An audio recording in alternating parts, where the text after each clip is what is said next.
Langit Kashmir, pecah oleh raungan mesin jet tempur. Di bawah bayang-bayang pegunungan Himalaya, dua kekuatan besar bertempur habis-habisan, India dan Pakistan. Dunia menyaksikan dengan mata terbuka saat jet-jet tempur Cina buatan Chengdu yang digunakan oleh Angkatan Udara Pakistan mendominasi langit dengan kecepatan, kelincahan, dan ketajaman sensor yang membuat pilot India frustrasi. Jet J-10C, hasil pengembangan teknologi stealth generasi 4,5 Cina dengan avionik mutakhir dan rudal PL-15 jarak jauh, berhasil menjatuhkan dua Sukhoi Su-3 10 MKI India tanpa mengalami kerusakan berarti. Dunia tercengang, termasuk Indonesia.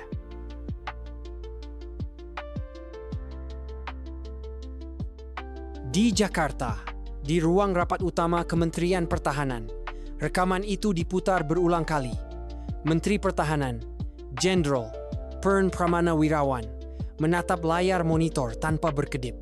Keputusan besar harus segera diambil. Indonesia tengah dalam tahap akhir negosiasi pembelian jet tempur Rafale dari Prancis. Namun, keberhasilan jet China mengubah segalanya.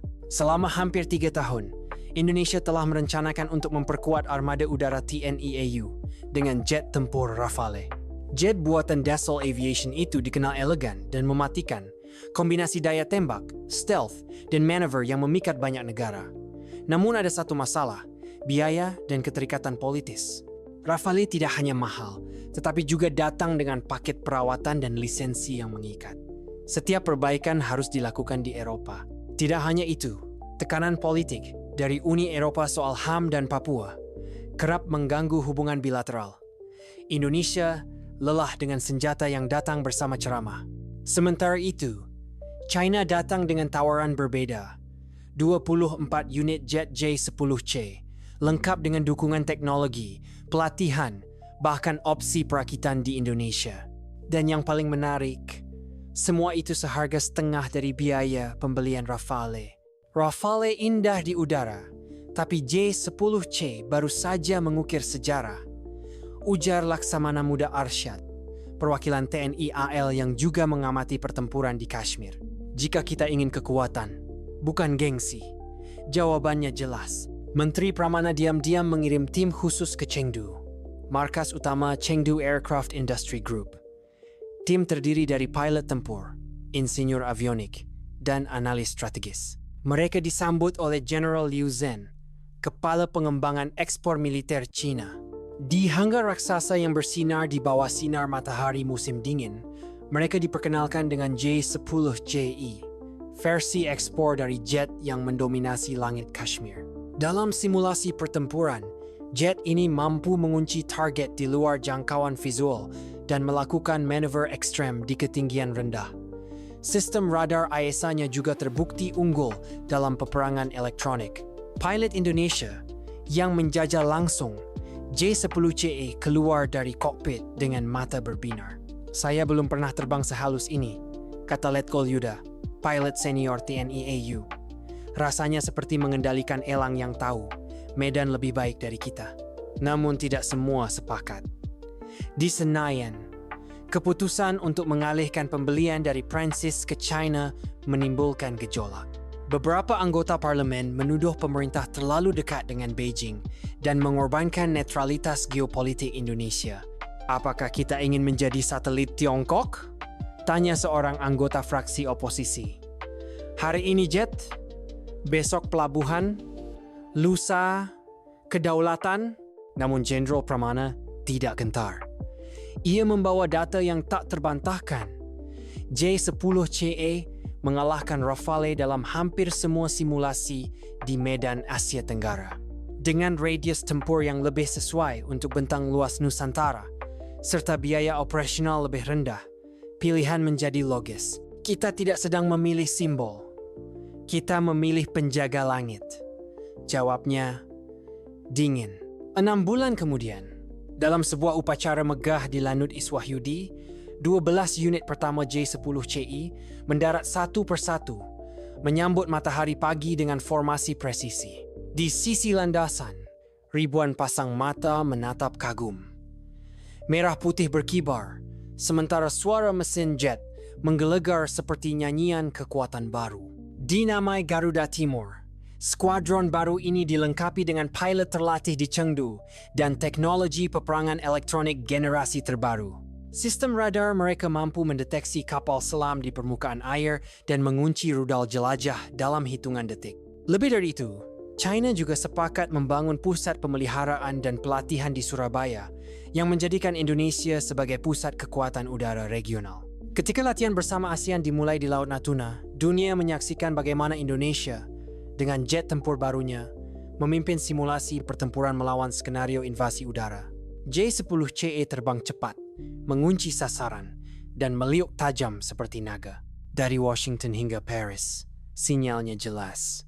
Indonesia tidak lagi sekadar pembeli. Ia adalah kekuatan mandiri yang memilih berdasarkan kepentingan nasional, bukan tekanan diplomatik. Dalam pidatonya di hadapan personel TNI, Presiden Indonesia berkata tegas, "Kita bukan timur atau barat. Kita adalah Nusantara.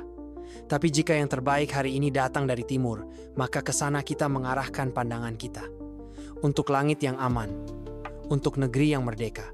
3 bulan setelah pengoperasian penuh skuadron Garuda Timur, radar pertahanan udara Indonesia mendeteksi aktivitas tak biasa. Sebuah pesawat tak berawak tak dikenal melintasi perairan Natuna Utara, lalu menghilang dari pantauan. Beberapa hari kemudian, satelit intelijen mendapati sebuah kapal selam serang nuklir kelas Virginia milik Amerika Serikat berada terlalu dekat dengan zona ekonomi eksklusif Indonesia. Menteri Pertahanan, Jenderal Pramana, menerima laporan rahasia dari Badan Intelijen Strategis. Ada indikasi kuat bahwa operasi tersebut adalah misi pengintaian terhadap J-10C milik Indonesia. Tujuannya mengumpulkan data elektromagnetik dan pola komunikasi jet tempur China yang kini digunakan TNI AU. Amerika resah. Indonesia yang dulu netral kini dianggap terlalu dekat dengan Beijing. Mereka takut Nusantara menjadi pijakan baru pengaruh militer China di Asia Tenggara. Beberapa hari kemudian, saat skuadron Garuda Timur melakukan patroli rutin, 2 jet tempur F-35B dari kapal induk USS America secara tak sengaja masuk wilayah udara Indonesia di dekat Morotai. Mereka dikawal keluar oleh 2 J-10CE dalam manuver intimidatif.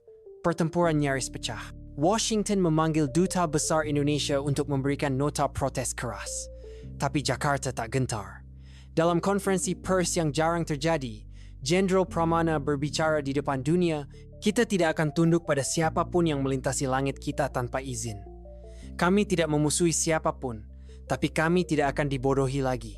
Sebagai balasan, Amerika memperketat akses ekspor suku cadang militer dan sistem avionik yang selama ini digunakan oleh Alutsista Indonesia versi Barat. Pesawat F-16 dan C-130 Hercules jadi terdampak.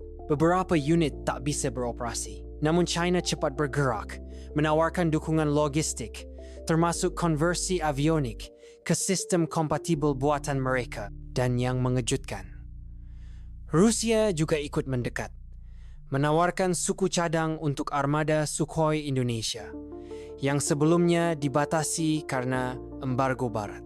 Dalam bayang-bayang dunia siber, serangan tidak datang dari rudal, tapi dari keyboard.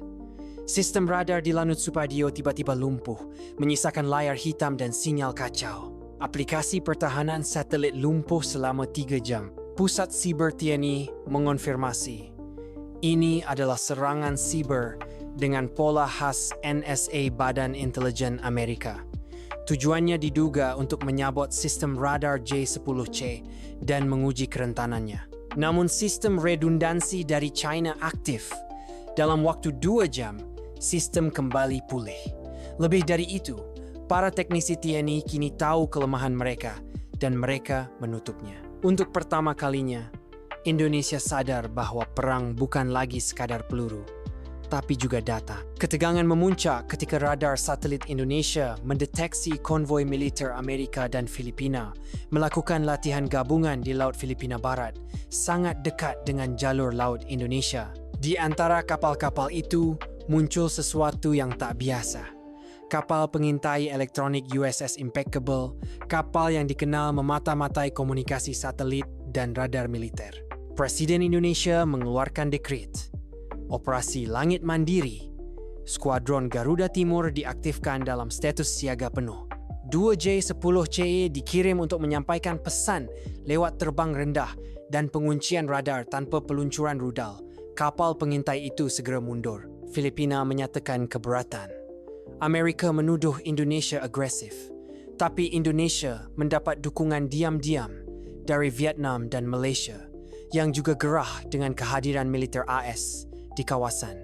Kini Indonesia berada dalam dilema besar. Amerika mulai meluncurkan kampanye diplomasi tekanan, membekukan sebagian bantuan militer, memperketat visa pejabat, dan membocorkan dokumen korupsi dalam proyek pertahanan ke media asing. Namun dari Beijing datang kunjungan tak terduga, Jenderal Liu Zhen sendiri. Ia menawarkan kerjasama pertahanan jangka panjang termasuk jet tempur generasi kelima FC-31 serta stesen radar orbit geosinkron di Kalimantan.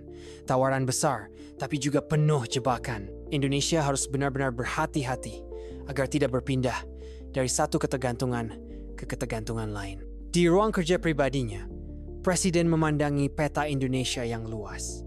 Di bawahnya tertulis pesan dari pendiri bangsa. Dalam menghadapi dua raksasa dunia, jangan berpihak pada satu, berpijaklah pada kepentingan bangsa sendiri. 2 tahun setelah akuisisi J-10CE, Indonesia telah berubah.